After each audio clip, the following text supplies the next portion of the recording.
Hello everybody, welcome back for a new video. I'm your host Astinax, and today we're going to be doing a bit of a cut comm on Rocket League because we've done commentaries on Rocket League. We have done funny moments on Rocket League. We haven't done cut commentaries actually on Rocket League, so today is going to be the first cut comm on Rocket League. So you could say this is my first, so yay for, I don't know, Rocket League cut commentary virginity losing, whatever. Anyways, so the topic for today is kids in the young generation, meaning people from like 13 and under, I'd say, or like I could go to 14, but usually 13 and under, that's what I mean. So, ow, damn it. Okay, this is so hectic right now. So yeah, I mean 13 and under. So I saw a video this morning by a French channel called Episode Video, and he basically, talks about a lot of topics concerning YouTube and other things.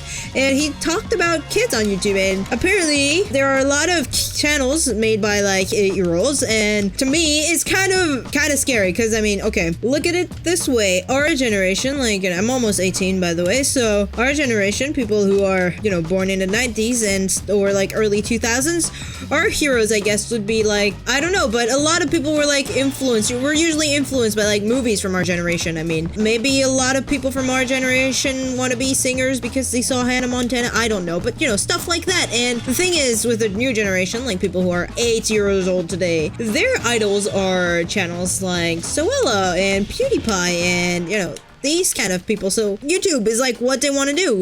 Even if they're 8-year-olds, they still want to do YouTube. Like it's their thing. So they make channels, and problem with, like, I don't know, like if my dream was to become some sort of pop star thingy, whatever, then it would have been way harder for me to be one. Whereas YouTuber, like literally anybody could create an account at YouTube, even if usually like the rule is, no account under 13, but nobody gives a crap about rules.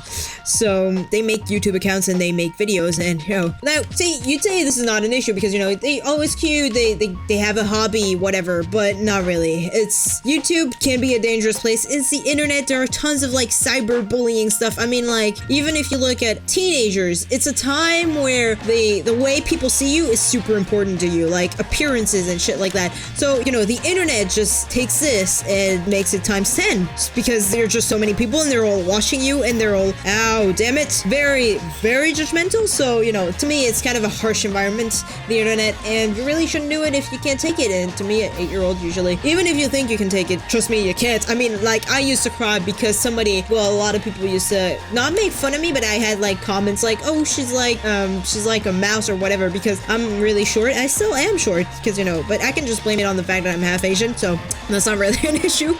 But yeah, it's and I used to cry about that, like legit cry, like go home and cry. It's just kind of pathetic, but it's, that's how kids react. It's normal at that age. But if you do it on the internet, like, okay, you're gonna cry about it, whatever. Like, your parents are gonna call every single person who left a comment on your video. Well, if they do, then they should spend their time better and, educate the kid instead of like actually trying to repair everything that's broken behind. But yeah, that's kind of an issue for me. And, of course the law does not protect a lot of stuff that happens online because, like us big countries, the law is usually super behind on actual events because the law takes a lot of time to update and stuff like that. So there are makeup tutorial by like kids who are younger than 10 years old, and that is very frightening to me because honestly, when you wear makeup, it's kind of it symbolizes the fact that, like, okay, I want to be attractive, I want to look good for people, and I'm like, I don't know, if you're a girl, that means you're looking for a guy. And honestly, it's not really okay if that's how you're thinking at like 8-year-olds. I don't know, maybe it's progress because our parents are already like, oh my god, our generation is going to shit, and like people have been saying that a lot. But I mean, it's true that kids are over sexualized these days. Why? I don't know. It's just a thing. Maybe it's just, I think it's just the culture in general, that's how it is, and it's way less stigmatized. Like sex and everything, it's way less taboo than before. So like, a lot of people talk about it, it's way less special than before. Like if you look at how things were sexualized before and how they are now, it's just much more in the open, and it's not that much of an issue. I mean, you remember when Blurred Lines came out and everybody was so shocked out of their minds, and it wasn't that long ago. Oh fuck, no, damn it. And okay, yeah, Blurred Lines came out, everybody was super shocked, and now if you think about it, it's not even that shocking. Society has moved on. If something like that came out again, I don't think there would be as much shock as before. I mean, we've all seen Miley Cyrus licking a hammer, like riding naked on a wrecking ball. I mean, you know, at this point, this shit is old news, you know? So yeah, it kind of makes sense that kids these days are like used to seeing all these things. So they're just like, oh my god, it's not that big of a deal. And like, I don't know, maybe it's just me being super conventional, but there are real dangers of internet though. So this is something they should be careful. And this is the main issue for me, apart from the fact that makeup means that you're like sexually ready, and that's kind of an issue when an 8-year-old does that, so whatever. But it also shows a lot of arrogance from a kid, because honestly, when you have a YouTube channel, in some ways, that means you're influencing whatever is around you, because people are watching you, they're hearing your words, and even if the person doesn't think it has an impact, it obviously has an impact. So to me, that means that the kid is super arrogant, like, okay, what I have to say is more interesting than what other people have to say, because if they think that they can make YouTube a job, that's more or less what it means, that what they have to say is more interesting than others. And even like on their channel, you know, usually people give like advice or an opinion like that, and honestly, like seeing a 10-year-old kid or even like a 13-year-old kid giving life advice to me, that's just ridiculous / pathetic / makes me want to start drinking alcohol a lot on a very regular basis. So yeah, and also another thing that I find a bit strange with kids these days, that they're like 13 and they all have like Instagram, Facebook, Twitter, like Snapchat, everything. Okay, my first social media account was Facebook, and I had it when I was 16, and the main reason I got it was so that I could keep up to date with like class information. Okay, I know this is like the least fun thing to do on Facebook, but that's usually what I did. Okay, and I still don't post much on Facebook, and I don't post much on Twitter. Well, actually I do, but it's like my YouTube account, Twitter, so whatever. But yeah, and I find it kind of weird that like 13-year-olds have like Instagram accounts, because, you know, Instagram to me is kind of like, okay, I'm gonna show off, and when you're like 8 or 12, you have nothing to show off. You're still learning, and you know, there's nothing wrong with that, but you're still learning, you're still developing the way you are. Oh my god, okay.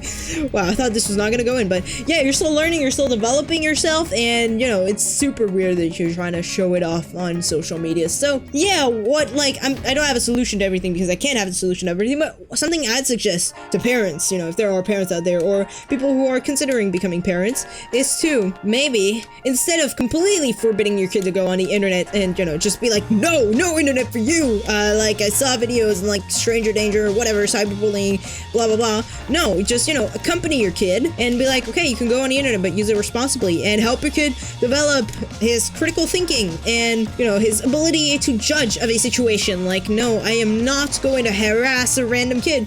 No, I am not gonna watch and, you know, like Keemstar's video and think it's what he is doing on the internet is great. Damn it! What he's doing on the internet is great. Like, stuff like that, you know? So yeah, there's no need to really be full on negative about it, but, you know, just be responsible. Is it going in? Damn it! I thought it was gonna go in, that's why I didn't do anything. You know, parents should accompany their kids. And critical thinking is the most valuable tool you could have in the world today, with a lot of dangers and a lot of things coming in and a lot of options, because, you know, societies are much more free these days than they were before. So it's up to you to choose what you can do and what you can't do. So yeah, that's the end of this video. If you don't agree with me, let me know in the comments down below. I'm, you know, happy to hear your guys' thoughts, because these are my thoughts. It's kind of personal. I understand a lot of people could possibly not agree with me. Also, I'm not saying that kids are like that, like every single kid of that generation. This is just like some kids I've seen like that, and it's kind of like scaring me, to be honest. So yeah, don't forget to subscribe to see more, and I'll see you all in the next video.